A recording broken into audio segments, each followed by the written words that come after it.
Recent గా కొల్కపూడి గారు సొంత పార్టీ అయి ఉండి మీ మీద చేసిన ఆరోపణలు బ్యాంక్ ట్రాన్సాక్షన్ తో పాటు చూపిస్తూ 5 కోట్లు మీరు ఆయన దగ్గర టికెట్ తీసుకోవడానికి సమర్పించుకున్నారు అని చెప్పేసి ఆయన చేసిన వాదన పైన మీరు ఏ రకంగా స్పందిస్తారు?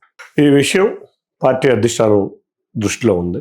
పార్టీ క్రమశిక్షణ సంఘం కూడా పిలిచారు. వాళ్ళు నిజాలు తెలుసుకుని అధ్యక్షుల వరకు నివేదిక కూడా ఇచ్చారు. రెండోది, బ్యాంక్ అకౌంట్లో 5 కోట్లు కనుక వస్తే అది ఎవరి అకౌంట్, ఏమి అకౌంట్ అని మీరు ఆరా తీస్తే, ఇప్పుడు రాయి గుడ్డ కాల్చి అకౌంట్ లో అని చెప్పి ఆరోపిస్తున్నారు. పిఏ గారి అకౌంట్ లో పిఏ ఎవరో చూసి ఆ అకౌంట్ లో 5 కోట్లు కనుక వస్తే ఆయన్ని నేను ఒకటే అడుగుతాను, 8వ పేజీ 14వ పేజీ మర్చిపోండి. అకౌంట్ డీటెయిల్ మొత్తం వచ్చి మీరే పరిశీలిస్తే బాగుంటుందని తెలియజేసుకుంటున్నాను. ఏ రోజు అతనికి తెలుసు, ఎన్నో సమావేశాల్లో ఎన్నో ఇంటర్వ్యూస్లో నన్ను తీసుకొచ్చింది చిన్ని గారే, నేను ఇక్కడ కూర్చున్నానంటే చిన్ని గారే, కాబట్టి నేను మొత్తం ఖర్చు పెట్టింది చిన్ని గారే అని ఎన్నో రకాల ఇంటర్వ్యూల్లో చేసిన వ్యక్తి దేవుడు దయ్యం ఎందుకు అయ్యాడో ఆయన అడిగితే నాకన్నా బాగుంటుందని నేను అనుకుంటున్నాను. కానీ ఈ రకమైనటువంటి అభియోగాన్ని నేను అనేది ఇప్పుడు మా పార్టీలోని వ్యక్తి అవన్నీ క్రమశిక్షణ సంఘం అధిష్టానం తీసుకుంటాం. నేను ఇందాక కూడా చెప్పాను మీకు, నాకేదన్నా ఇబ్బంది వస్తే క్లోజ్డ్ వాళ్ళు వెళ్ళి చంద్రబాబు నాయుడు గారి దగ్గర చెప్పుకుంటా, అంతేగాని పార్టీని అలర్ట్ చేయండి. కాబట్టి ప్రెస్ మీట్ పెట్టి అలర్ట్ చేశాడు కాబట్టి అది పార్టీ తీసుకోవాలి. అందరూ అనుకునేది ఏంటంటే ఎంపీ వర్సెస్ ఎమ్మెల్యే అనుకుంటున్నారు, నేను పార్టీ వర్సెస్ ఎమ్మెల్యే అని నేను అనుకుంటున్నాను. అది తేల్చాల్సింది అధిష్టానం, క్రమశిక్షణ సంఘం. వాళ్ళ కోర్టులో ఉన్నప్పుడు దీని గురించి నేను ఎక్కువ మాట్లాడటం, నేను పార్టీని నేనేదో మాట్లాడటం, ఆయన ఏదో మాట్లాడటం, పార్టీని మళ్ళీ రోడ్డు మీద తీసుకురావటం నాకు ఇష్టం లేదు. కాబట్టి అధిష్టానం చూసుకుంటుందని నేను అనుకుంటున్నాను. పొలిటికల్ కెరియర్ స్టార్ట్ అయ్యి ఎప్పుడైనా కూడా అధికారంలోకి వచ్చి 1.5 సంవత్సరంన్నరనే వస్తుంది. ఇలాంటి అభియోగాలు మీ మీద రావటం, దీని వెనకాల ఉన్నటువంటి కారణాలు ఏమై ఉండొచ్చు అని అంటే ఏం చెప్తారు? ఇవాళ ఎన్టీఆర్ జిల్లాలో నేను చేసే కార్యక్రమాలు చూస్తే, అభివృద్ధి కానీ మీరు చూస్తే, నేను రైల్వేస్లో విజయవాడ నగరంలో కానీ ఎన్టీఆర్ జిల్లాలో కానీ 11 ROBలు RUBలు తీసుకొచ్చా. గత 20 సంవత్సరాల్లో ఏ ఎంపీ ఒక్క ROB RUB తేని వ్యక్తులు 11 ROBలు RUBలు నిన్నే 4 టెండర్ అయినాయి. ఒక మంత్లో ఇంకో 2 టెండర్లు అవుతున్నాయి. అంతేకాకుండా గొల్లపూడి వరకు ఉన్న నేషనల్ హైవేని ఇబ్రహీంపట్నం బైపాస్ చేసి వెస్ట్ ఇబ్రహీంపట్నం నుంచి కూడా ఫ్లైఓవర్ వేయించి మళ్ళీ గొల్లపూడి వరకు కూడా ఫ్లైఓవర్ వేయించి ఎక్కడో నందిగాంలో ఆగిపోతున్న విజయవాడ హైదరాబాద్ హైవేని కనకదుర్గ గుడి దాకా తీసుకొస్తాం. రేపు రాబోయే కాలంలో బెంచ్ సర్కిల్ నుంచి పండిట్ నెహ్రూ బస్ స్టాండ్ దగ్గర కూడా ఫ్లైఓవర్ విపరీతంగా కృషి చేస్తున్నాం. ఆల్రెడీ వాళ్ళని నేను విమర్శించినట్టు మెడికల్ కాలేజ్ నుంచి నెడమానూరు వరకు ఫ్లైఓవర్ ఎప్పుడో శాంక్షన్ చేయించుకున్నాం, మెట్రో వల్ల దాగి ఉంది. అట్లాగే Vijayawada to Gangur, bench circle to Gangur flyover కూడా ఆగింది. అన్నిటికన్నా ముఖ్యంగా డ్రైనేజీలు కానీ స్ట్రామ్ వాటర్ మీద కానీ DPR రెడీ చేయించాం.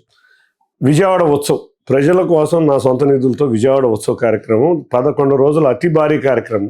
ఉపరాష్ట్రపతి అయిన మొట్టమొదటిసారిగా 4 రోజుల్లో ఇండియాలో మొట్టమొదటి పర్యటన విజయవాడ తీసుకొచ్చా. కేంద్ర మంత్రులను తీసుకొచ్చా, గవర్నర్లను తీసుకొచ్చా. అంటే ఒక నేషనల్ వైడ్ ఎక్స్పోజర్. గౌరవ ముఖ్యమంత్రి వర్యులను బందర్ రోడ్డు మీద కూర్చోబెట్టి ఒక రిపబ్లికన్ పెరేడ్ లాగా కళాకారుల పెరేడ్ని చేశాం. అంటే శ్రీకాకుళం నుంచి చిత్తూరు దాకా ఉన్న 3,000 మంది కళాకారులు, ఏదో కళలు అంతరించకపోతున్న వ్యక్తులు. మనం చూస్తే గరగరలు, డప్పులు, ఇటువంటి ఎన్నో తోలు బొమ్మలాట్లు, ఇటువంటి అంతరించుకున్న పాటలు అన్ని 11 ప్రదర్శనలే చేయటం కాకుండా ముఖ్యమంత్రి గారి ముందు పెరేడ్. అసలు ముఖ్యమంత్రి గారు అయితే ఆ పెరేడ్ని చూసి చాలా చక్కగా ఫీల్ అయ్యారు. ఎంతమంది కళాకారులకు ఒక అవకాశం, అంటే ఒక 2 నెలలు వాళ్ళకి జీవితంలో ఇది ఉండేది. ఇట్లాగే కాకుండా వాళ్ళు నేను కిడ్నీ బాధితులకి, నేను అంతకుముందు కిడ్నీ బాధితుల దగ్గరికి వెళ్ళేవాడిని. మొన్న 1000 మంది కిడ్నీ బాధితులకి నా సొంత డబ్బులతో పౌష్టికాహారం అందజేయటం జరిగింది. మెప్మా డాక్రా గ్రూపులకి NIRDతో నేను కేసీఎన్ ఫౌండేషన్ అయ్యి డాక్రా గ్రూపులకి లోన్లు ముఖ్యమంత్రి వారిలో వస్తున్నాయి. కానీ కొత్త పద్ధతుల్లో చేస్తే బాగుంటుందని చెప్పి డిసెంబర్ నెలలోనే 250 మందిని కొత్త పద్ధతుల్లో ట్రైనింగ్ ఇవ్వడానికి NIRD హైదరాబాద్కి ఇక్కడి నుంచి నా సొంత డబ్బులతో బస్సులు వేసి 5 రోజులు అక్కడ ఉండటానికి భోజనాలు మళ్ళీ తీసుకొచ్చి ఇంటికి వచ్చేదాకా రూపాయి ఖర్చు పెట్టకుండా ట్రైనింగ్ ఖర్చులతో ఒక్క డిసెంబర్ నెలలోనే 250 మందిని చేశాను. ఇన్ని కార్యక్రమాలు నేను చేస్తున్నాను. ఇతనికి పేరు వస్తుంది, ఇతన్ని విమర్శించాలని ఒకేసారి ఒక 8 మంది వైసీపీ అల్లరమూరు నా ఒక్కడి మీద ప్రెస్ మీట్కి 8 మంది విజయవాడ ఉత్సవ సందర్భంగా 8 మంది వచ్చి ప్రెస్ మీట్కి వచ్చారు. ఇక్కడ సోకాళ్ళు బందర్ నుంచి మొదలై నందిగామ వరకు ఉన్న నాయకులందరూ పేరుని నానితో మొదలై దేవినేని అవినాష్తో మొదలై పల్లాది విష్ణు, వేల్లంపల్లి సీను అందరూ కూడా నందిగామ ఎమ్మెల్సీ వీళ్ళందరూ కూడా వచ్చి నా మీద ఒక ప్రెస్ మీట్ పెట్టారంటే నాకు ఎంత పేరు వస్తుందో, ఎంత అక్కస్తో ఉన్నారో మీరు ఆలోచించుకోవచ్చు. రెండోది, ఇంకో బ్లూ పేపర్ ఉంటుంది. ఆ బ్లూ పేపర్ సాక్షి. మీరు చూస్తే వారానికి ఒక రోజు అక్కడెక్కడో ఇసుక అయిపోయిందాడు, ఇక్కడెక్కడో ఇసుక అంటాడు. అసలు వాళ్ళు ఇసుక వ్యాపారస్తులు, ఇసుక లారీలు రోడ్డు మీద పడ్డారు. ఎందుకంటే ఎన్టీఆర్ జిల్లాలో రీచ్లు జగ్గపేట నందిగా ఉంది, విజయవాడ సిటీకి ఇసుక రావాల్సిన అవసరం లేదు, ఇక్కడే రీచ్లు ఉన్నాయని పాపం వాళ్ళకి రోజు జీవితం లేదు. రాసింది పాచిపల్ల దాసుడు అంటే వారానికి ఒకసారి ఇసుక అంటాడు. అరే రారా బాబు, నువ్వు వచ్చి నువ్వు దగ్గర చూపించు, ఇసుక ఎక్కడ రన్ అవుతుందో, రీచ్లు కూడా మూసున్నాయంటే రాడు. అంటే వీళ్ళందరూ ఏంటంటే చంద్రబాబు నాయుడు గారిని ఏ విధంగా విమర్శిస్తారు, లోకేష్ గారిని ఏ విధంగా విమర్శిస్తారో ఈ జిల్లాలో నన్ను కూడా అదే విధంగా విమర్శిస్తారు. ఎందుకంటే ఎవరైతే కష్టపడి పనిచేసే వ్యక్తులు ఉన్నారో వాళ్ళందరినీ ఈ బ్లూ మీడియాతో ఓటు పెట్టుకుని, ఈ బ్లూ మీడియా అనుచరులు అందరూ వీళ్ళు చేసేవన్నీ దొంగ పనులు. ఒకడేమో బియ్యం ఎక్కాడు, పేదల బియ్యం, దేవుడి భూములు ఆక్రమించాడు. ఇంకోడేమో విజయవాడ అంతా సందుకి ఇల్లు ఉంటాయి, రక్తపు టేర్లు పొంగిచ్చాడు వాళ్ళ కుటుంబం. ఇంకొకడేమో దేవుడి గుడిలో ఉన్న 3 సింహాలు ఈ దేవాదాయ శాఖ మంత్రిగా ఉన్నప్పుడే పోయినాయి. వీళ్ళందరూ వచ్చి నన్ను విమర్శించేది ఏంటి? నేను చేసే సేవా కార్యక్రమాలు ఇవాళ ప్రజలు మీరు చూస్తే దశాబ్ద కాలం నుంచి మధురా నగర్, వాంబే కాలనీ 2 లక్షల మంది పాపులేషన్ ఉన్నారు అక్కడ. దాన్ని నేను ఆర్యూబీ తీసుకొచ్చాను. 2 లక్షల మందికి బాంబే కాలనీలో మొదలైతే లబ్బిపేటకి 10 నిమిషాల్లో వస్తారు. ఎంత కనెక్టివిటీ తీసుకొచ్చాం. గుణదల్లో 20 సంవత్సరాల నుంచి ఫ్లైఓవర్లు అంటున్నారు. 2 ఫ్లైఓవర్లు, 2 ఆర్యూబీలు తీసుకొచ్చాం. టెండర్ అయిపోయింది ఒకదానికి, రేపు 2 రోజులు, ఒక వారంలో ఇంకో దానికి టెండర్ షెడ్యూల్లోకి వెళ్తుంది. ఇవన్నీ కార్యక్రమాలు మొదలవుతున్నాయి. ఇవి విజయవాడని ఎర్రగట్ట వంతెన అంటాం. ఏది విజయవాడ ఫ్రూట్ మార్కెట్ దగ్గర నుంచి 1 టౌన్ కనెక్టింగ్, ఎప్పుడో బ్రిటిషర్స్ కాలంలో వేసిన బ్రిడ్జి, దాన్ని 4 లైన్ బ్రిడ్జి శాంక్షన్ చేయించాం. ఈ మరి 20 సంవత్సరాల నుంచి పాలిచ్చి 10 సంవత్సరాలు ఎంపీ అనుకున్న వ్యక్తి ఏం చేశాడు మరి నాకు తెలియదు. ఇటువంటి అభివృద్ధి కార్యక్రమాలు చూసి అభివృద్ధి కార్యక్రమాలు చేస్తా ఉన్న టైంలో మీ రాజకీయ అరంగేట్రం కూడా చాలా గ్రాండ్ ఓపెనింగే ఇచ్చింది. ఈ నేపథ్యంలో అవినీతి మచ్చ రావటం ఏ రకంగా చూస్తున్నారు? ప్రధానంగా ఇప్పుడు రాష్ట్రంలో జరుగుతున్న టాక్స్ ఏమైనా ఉన్నాయంటే ఈ 5 కోట్ల వ్యవహారమే ఉంది, కొలకపూడి గారు చేశారు. అదే దాని గురించి ఇప్పుడు నేను పార్టీకి తెలుసు, ఇచ్చిన నాయకుడికి తెలుసు, అంటున్న వ్యక్తికి తెలుసు. ఈ మధ్య కూడా ఆయన అందరి దగ్గరికి వెళ్ళి నేను తప్పు మాట్లాడాను, అన్నయ్య నాకు చూశాడని కొంతమంది మా వాళ్ళ దగ్గర కూడా మాట్లాడటం జరిగింది. విలేకరులందరికీ ఒకటి కోరుతున్నాను, ఎవరన్నా ఒక బురద అంటించినప్పుడు దాన్ని సాక్ష్యాధారాలు అడగండి. అంతేగాని ఆహా ఓహో ఆహా అని నిజమా అంటాం. ఒక విలేకరి నా దగ్గర ఇంటర్వ్యూ తీసుకోలేని పరిస్థితుల్లో నేను చేసిన అవినీతి మీద ఎవరన్నా వ్యక్తి ఆరోపించేటప్పుడు మీరు చేయాల్సింది నిజాయితీగా చెప్పించే మార్గం చెప్పండి. నేను గంజాయి అమ్ముతానంటే రాష్ట్రంలో ఎవడన్నా నమ్ముతారా? కాబట్టి విలేకరులు సమన్వయం పాటించాలంటాను.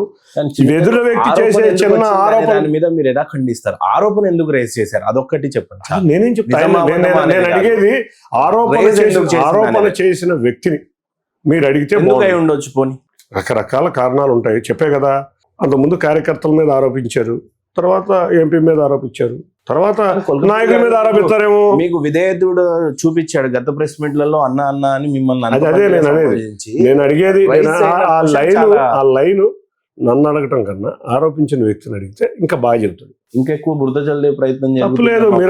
మీరు ఇన్వెస్టిగేటివ్ జర్నలిస్ట్ అయితే బురద జరిగిన దాన్ని సాక్ష్యాధారాలు అడగండి, నిరూపించమని అడగండి, చూపించమని అడగండి. అంతేకాకుండా మీరు కూడా భజన పరులైన జర్నలిస్టులు అయితే అడగరు. విజయవాడలో జరుగుతున్న అభివృద్ధి, ఫ్లైఓవర్లు కానీ ఇవి కానీ బేసిక్ గా ఎమ్మెల్యేల హయాంలో జరుగుతూ ఉంటాయి. ఈ రోజు ఎన్డీఏ కూటమి మీకున్న సపోర్ట్ సెంట్రల్ గవర్నమెంట్ వల్ల మంచి ఆరోపణలు తీసుకొస్తున్నారు, అభివృద్ధి కార్యక్రమాలు జరుగుతూ ఉన్నాయి. ఈ రోజు ఒక్కడి మీద 8 మంది ప్రెస్ మీట్లు పెట్టడం కానీ, లేదా మీ మీద టార్గెట్ ఫస్ట్ నుంచే మొదలైనప్పటికీ కూడా ఎక్కడ మీ జెండా పాతేస్తారో, ఎక్కడ మీ మార్క్ కనపడుతుందో అని చెప్పేసి ఒక రకమైనటువంటి గుబులు కనపడుతున్న వేళ ఈ రకమైనటువంటి ప్రెస్ మీట్లు కానీ, ఈ రకమైనటువంటి ఆరోపణలు కానీ ఏ రకంగా ఎదుర్కొంటారు?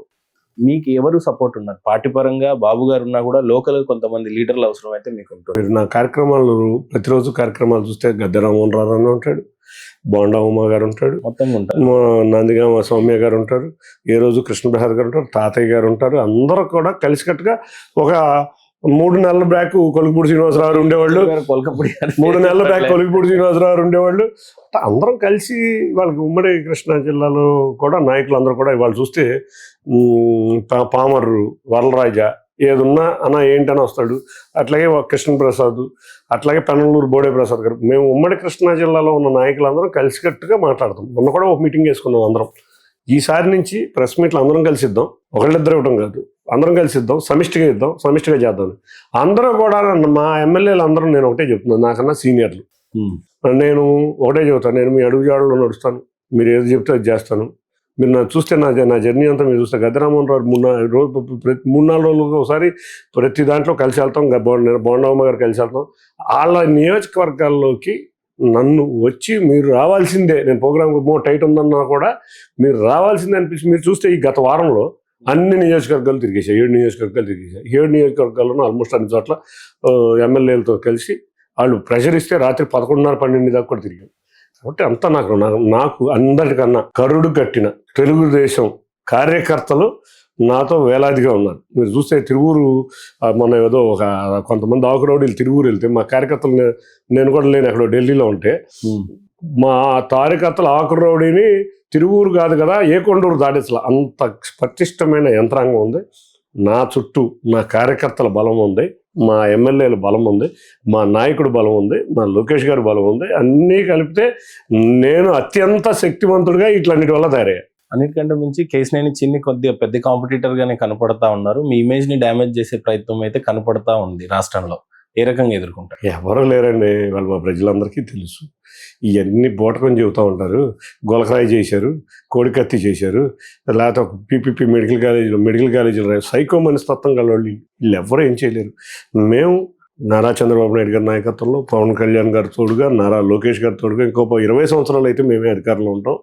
మాలాంటి కష్టపడే వ్యక్తులకి ప్రజల అండదండలు ఉంటాయి. మీరు చూస్తే ప్రజలు ఆత్మీయంగా ఏ రోజు ఒక ఎంపీని ఇంత చూసామనే ఫీలింగ్ లేదు. నేను ఎక్కడికి వెళ్ళినా చూడండి, మీరు నాకు కామన్ మ్యాన్, చిన్న వ్యక్తులు నా దగ్గరికి వచ్చి పని చేయించుకోవడానికి కానీ, ఆత్మీయంగా పలకరించి ఫోటోలు అడిగి కానీ ఒక చక్కగా నాకు ఉంది.